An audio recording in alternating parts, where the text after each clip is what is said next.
సుమారుగా 35-40 రోజులు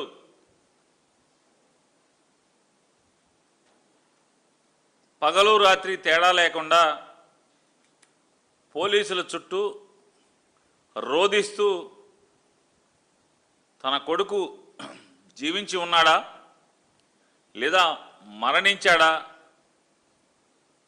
అనేటువంటి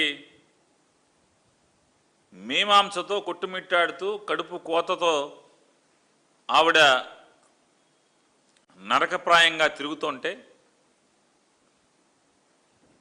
ఏ ఒక్క అధికారి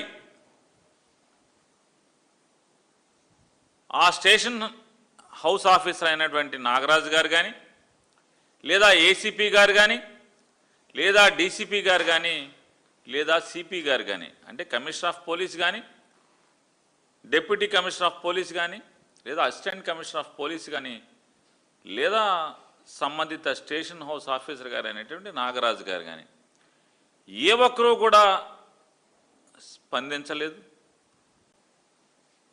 రాజకీయ నాయకులు స్పందించలేదు, ఎమ్మెల్యేలు స్పందించలేదు, ఎంపీలు స్పందించలేదు. వారు ఏ పార్టీకి అయితే కార్యకర్తలుగా వాళ్ళ ప్రాణం పెట్టి పనిచేస్తున్నారో ఆ రాజకీయ పార్టీ కూడా స్పందించలేదు.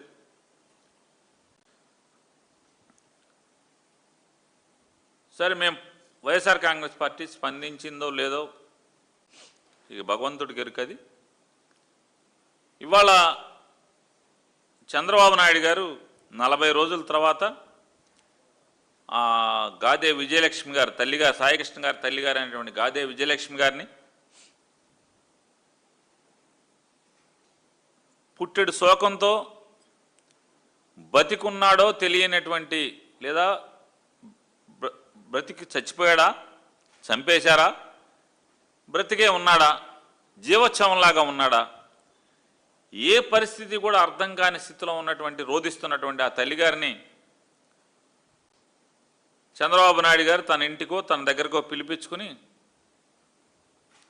భరోసా ఇచ్చారని చెప్పని తల్లిగారు, మేనమామ గారు, యువకుడు సాయికృష్ణ మేనమామ గారు అలాగే తల్లిగారు ఇద్దరు కూడా చంద్రబాబు నాయుడు గారితో కలిసి వచ్చిన తర్వాత వారు ప్రపంచానికి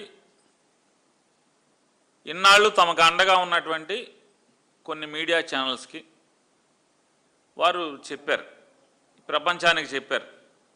ఎవరెవరైతే ఆవిడ పట్ల సానుభూతితో ఉన్నారో వారందరికీ కూడా చంద్రబాబు నాయుడు గారు నన్ను బాగా మంచి మాట చెప్పారు, నాకు భరోసా కల్పించారు, నాలో నమ్మకాన్ని కలిగించారు, నీకు న్యాయం చేస్తానని చెప్పారు.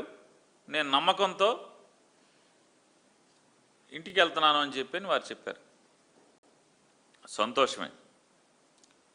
ఈ రాష్ట్ర ముఖ్యమంత్రిగా శోకంలో ఉన్న ఆవిడ ఇంటికి వెళ్ళకపోయినా కనీసం ఆవిడని పిలుచుకునైనా 40 రోజుల తర్వాత ఆవిడ దుఃఖాన్ని పోగొట్టే ప్రయత్నం చేసినందుకు, వారికి నమ్మకాన్ని కలిగించినందుకు ఆంధ్ర రాష్ట్ర ప్రజల తరపున అభినందనలే.